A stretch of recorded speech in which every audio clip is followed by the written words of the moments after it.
This is the first small group discussion with J. Krishnamurti at Rishi Valley, 1984. Krishnaji, for some years you have been speaking of the need for a new mind, a culture which will be able to deal with the problems which we face not only in this country but in the world. Problems of growing cruelty, increasing violence, tremendous callousness, a disregard for human life, and a growing distance between the human being and the sacred dimension. If we go in this direction, annihilation seems inevitable. But how is this new mind, this new culture to come about?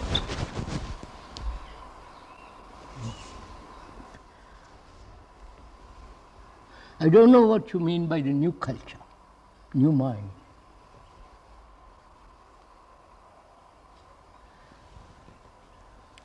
Biologically and also psychologically, human beings have traveled a long distance, 40, 50, 100,000 years.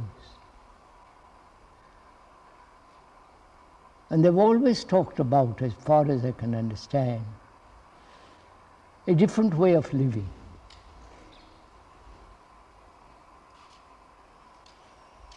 And apparently, in the 20th century, we seem to have forgotten all that altogether. As you pointed out, we have become extraordinarily violent, brutal, cruel, barbarous, if I can use that word. And out of this present soil, a new culture cannot possibly arise. We must move out of this soil. You can't have a marvelous, tender plant with constant wind, snowstorms, and without water. It can't live. So it seems to me, not only in this country, but all over the world, the spreading of violence, political corruption, and other forms of corruption, and the constant threat of war cannot possibly produce a new culture or a mind that is comprehensive, that is not conditioned by any country.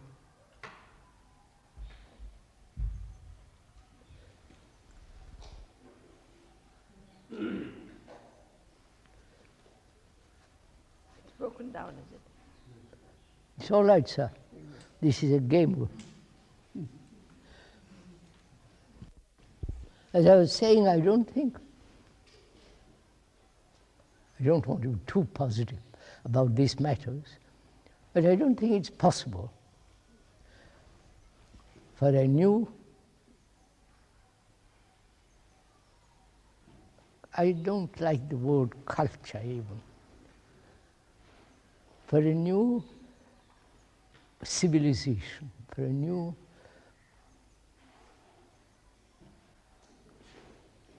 well-being of man can be born out of this utter confusion and corruption and chaos in the world. At least, I may be wrong, but you need a different kind of brain, not genetically engineered, not a brain that has been conditioned parochially or religiously, in the ordinary sense of that word, religion, but a brain that is really free from all the turmoil, conflict, misery, confusion, and the mess that human beings have made. When you We land upon a difficulty. The difficulty, I'm sure you would. The difficulty is that as it is not possible to posit that a new culture will come from outside by some outside influence, then it has to come, emerge out of the immanence of what already is there of goodness in man. Now, it is also true that in the midst of all this cruelty and all this barbarism, there is that tender sprout of goodness, human goodness, which is there. And it is out of that a re-flowering has to come. Now, what I would like to ask you is that we cannot wait upon regeneration of man first and then this thing to flower out, because this thing has to flower out, and the regeneration of man is a total process. So there are two questions involved in this. There are several questions involved in this. Either there is this whole concept that from above, which I reject totally. That's right. It's nonsense to talk about That's what I said also. higher consciousness coming down to lower consciousness, or drawing the higher consciousness to transform man. That in different forms have existed throughout the world. Yes. God, superconsciousness, Avatara, all these all things. the rest of it. I think that's utterly, from my point of view, has no meaning. Not my point of view. For me, it has no meaning. And the fundamental question really is, what will change man? That's the real question. Not an external agency, however divine or spiritual or some philosophical point of view, but I think man has to change himself, because he is not the measure of himself.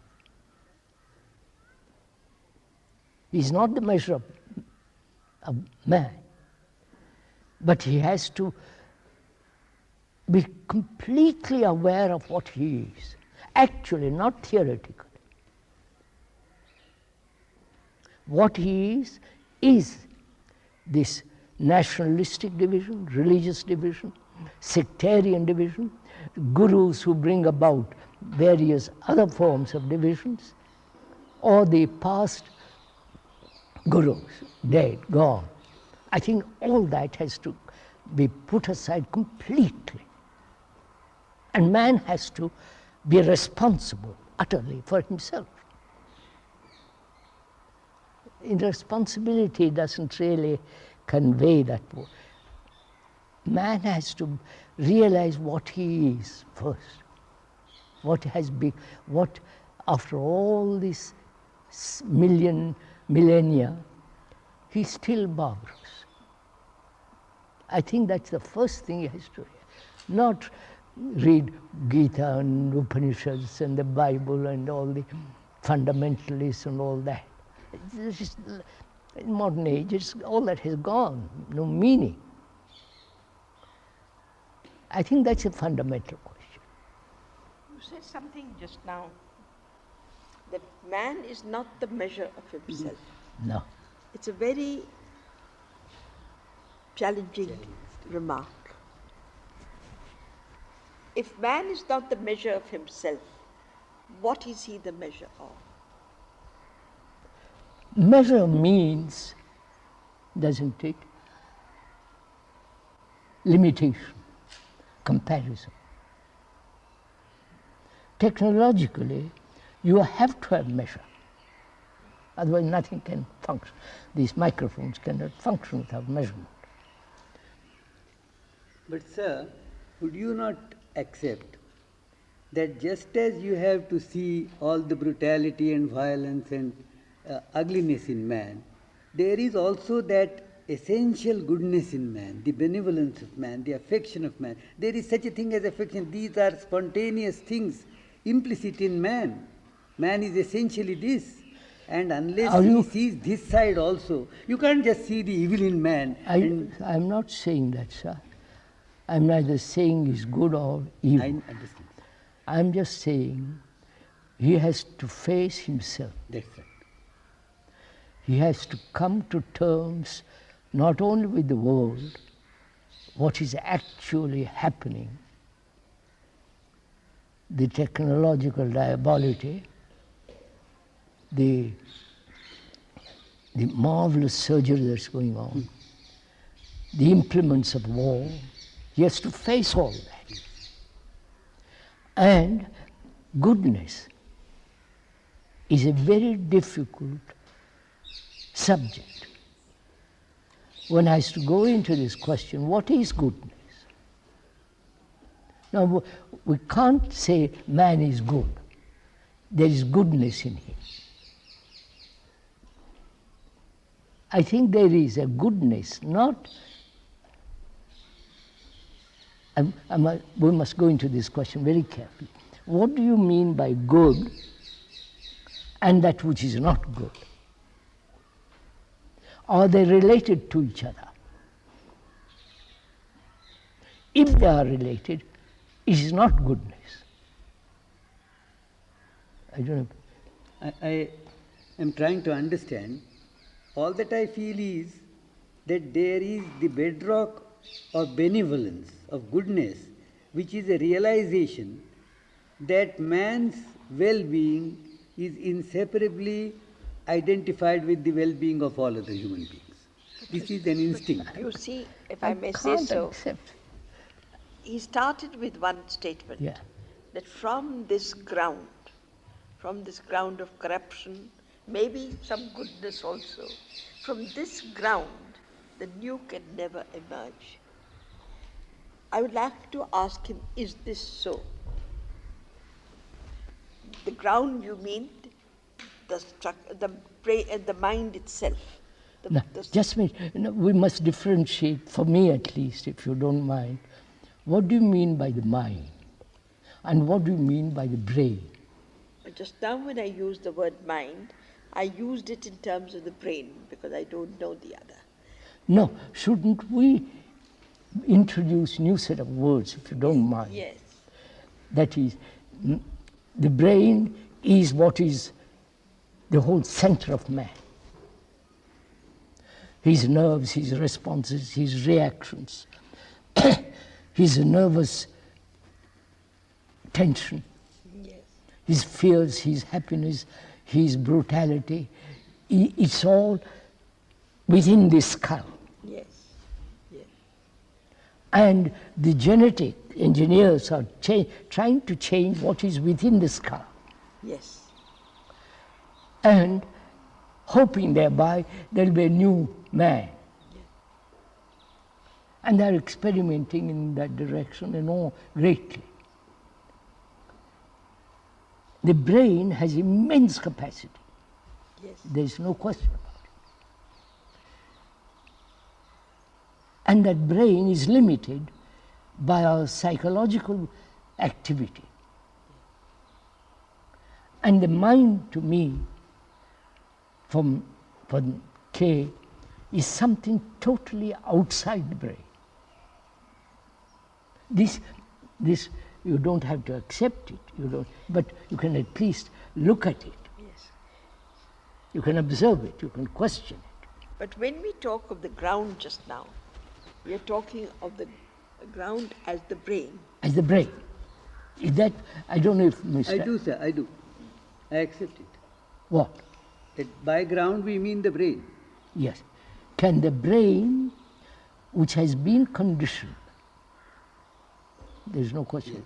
linguistically, religiously, politically, geographically, climatically, and the division of nations, religions, the brain in itself is fragmented. Yes. And the brain has become fragmented through the activity of thought. The activity of thought is in itself limited because experience, knowledge, and so on. I won't go into all that. Yes. So that brain is the center now of man. He knows nothing about the other, mind, but within this brain we are trying to solve all our problems. Right? Yes. And we hope from this ground of the brain, if I can use such a word, we hope to bring about a new culture, right? A new man. For me, that's an impossible statement. In which case, Krishnaji, it leads you inevitably to the position, if the brain as the ground is incapable of transforming, then there is within man himself an incapacity to do anything about it. Because that is the only Thing he knows. area which is within his cognition. Yes. He has tried everything. Yes, and failed. Failed. He has tried fasting, he's tried torturing himself, he's tried every kind of power, gurus, philosophers, and so-called saints, all these authorities. He's done everything possible to bring about a change in himself, but he hasn't succeeded. And yet you say there has to be change. Now Not change, but there has to be a new mind or a new culture, that's a what new I'm saying. civilization. So we have to discuss, talk over together, not only what is the brain and its capacities, but also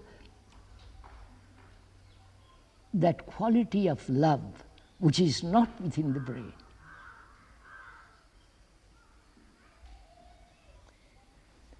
I don't know if I'm pushing it too quickly. No, the question then would come up. If it is not within this cognitive field of the ground of the brain, then is it like air, wind, that you allow to move through you, that a question like that to move through you? Because what else do you do with it? We must go into this very carefully if we have time, because it's not...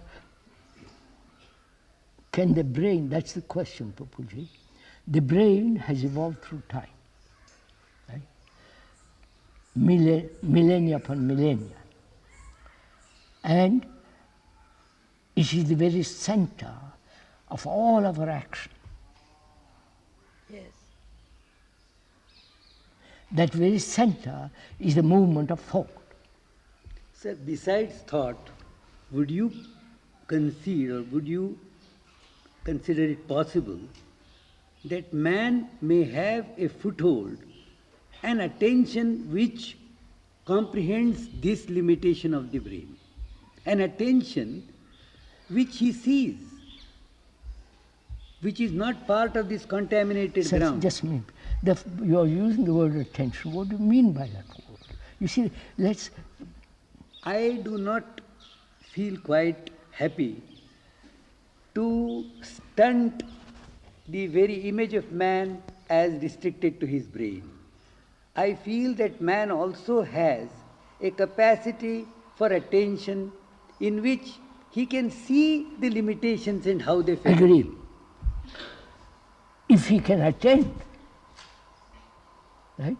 If he attends completely, which means with all his nerves, with all his heightened senses, not destroying the senses, as the religions throughout the world advocate, with all the senses awake. And in attention means there is no self in that attention. Right. That's all. If he has that, which is not within the structure of the brain cells. But it is there in man. No, it is there. When you have that attention, you enter, not you enter, there is that which is beyond the brain. You may not accept this. Quite, you shouldn't. One must be skeptical about all this. When all the senses are working At their highest their excess. highest, and there is no center operating, The center is the self, is the ground. is Is the ground of the brain. of the brain, yes. If you like to put it that way, I'm going to.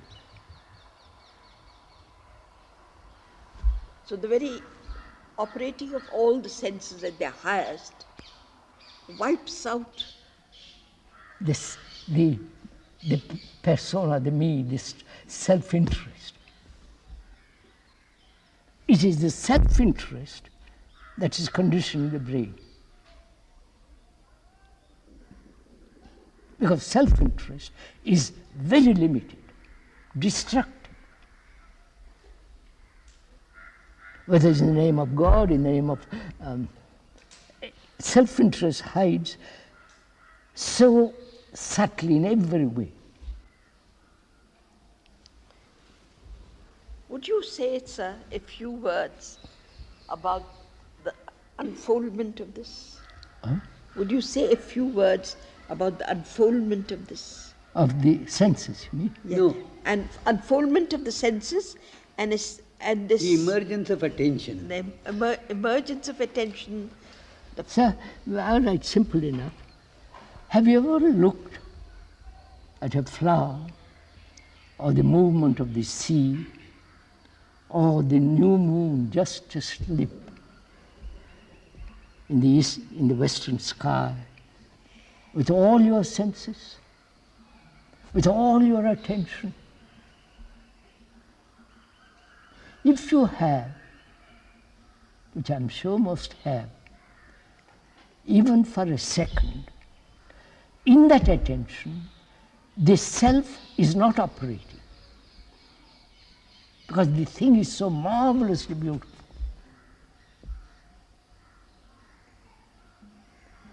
For that second, the self is driven out of oneself. And Out of consciousness. it is gone. So, is it, I'm asking, is it possible for human beings to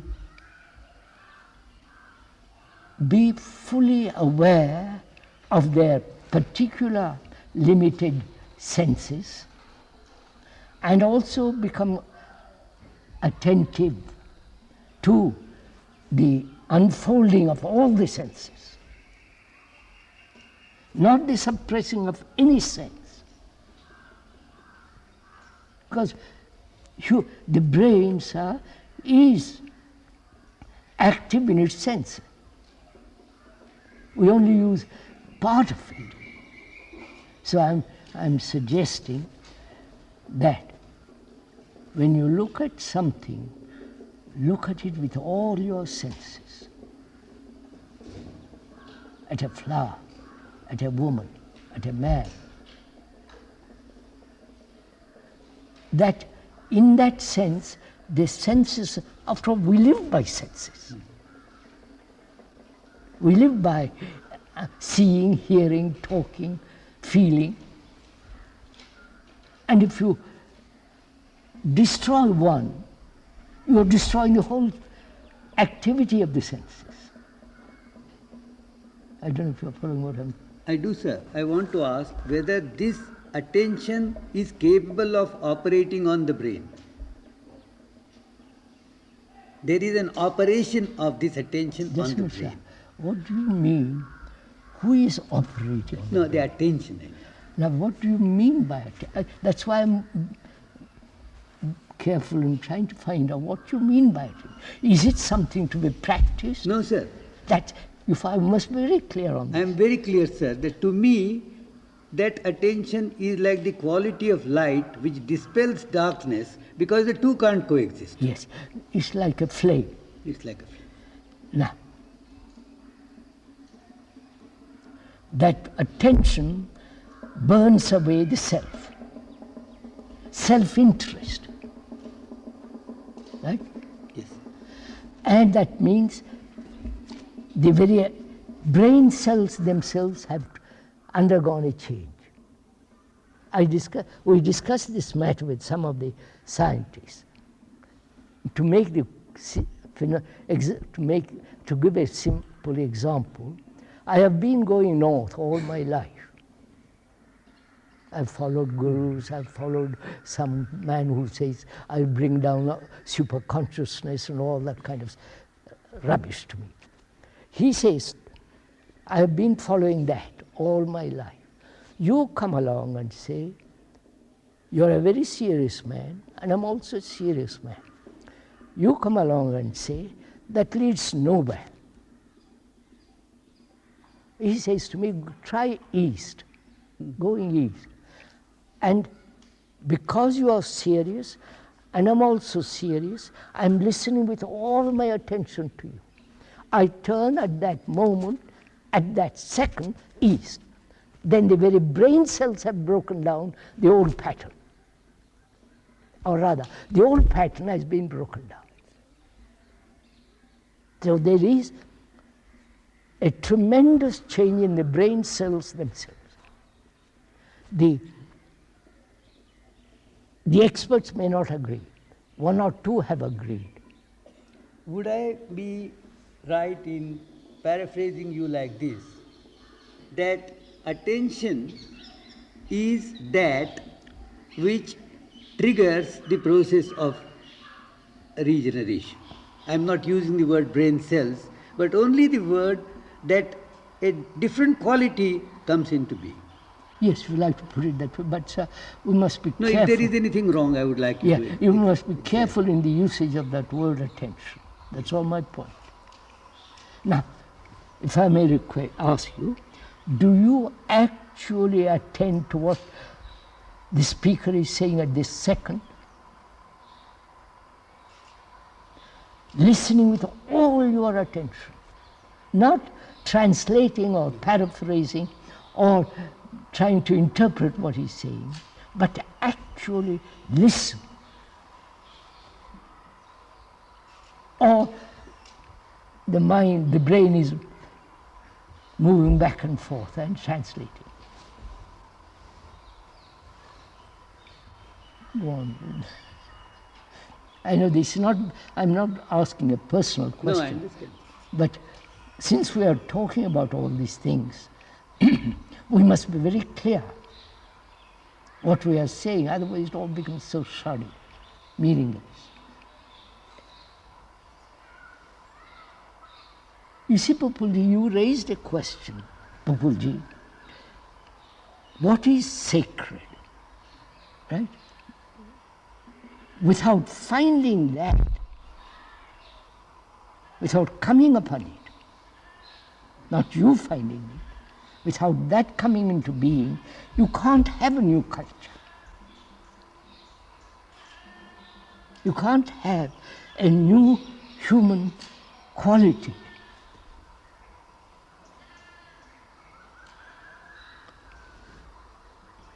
And obviously, that which is sacred is not in any temple. Right? Yes. In any mosque, in any church. And no guru, none of them cannot talk about it. If they had it, it would be something so enormous. You can't turn it down and give it little bits of it to people. I don't know if you understand what I'm saying.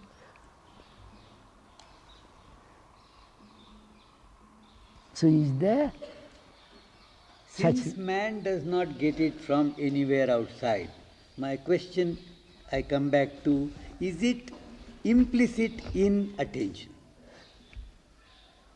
Yes, sir. But I would move away from that word for a while. I am not holding on to any word, but one has to use if some you don't mind, move away from that word All right. for the moment. Yes, sir. So man has tried from the beginning to find something sacred.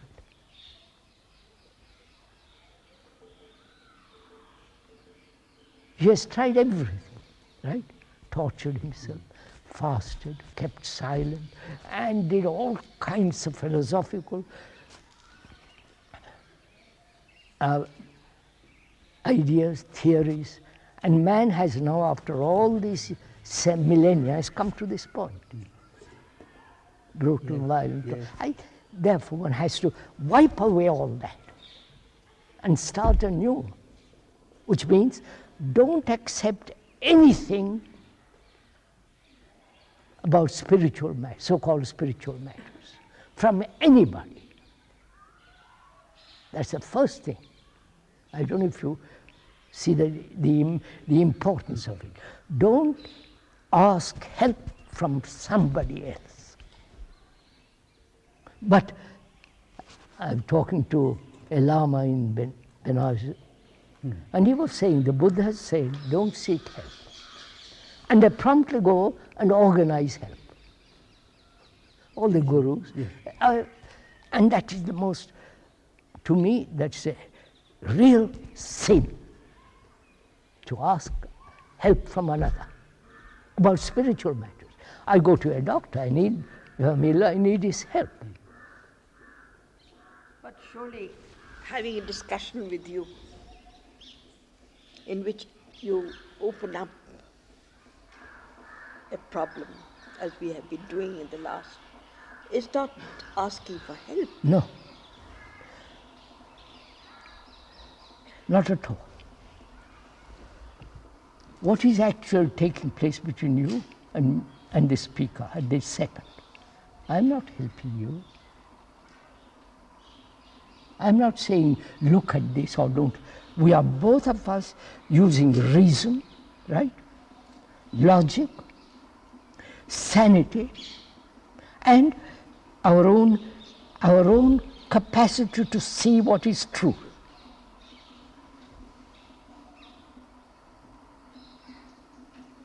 Our own capacity to see what is true, not somebody else's truth. Then that is, to me, that is, as I said, a sin against truth.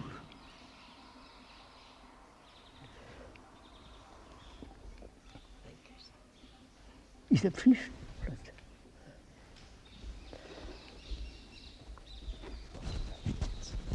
45 minutes, but we should have a discussion.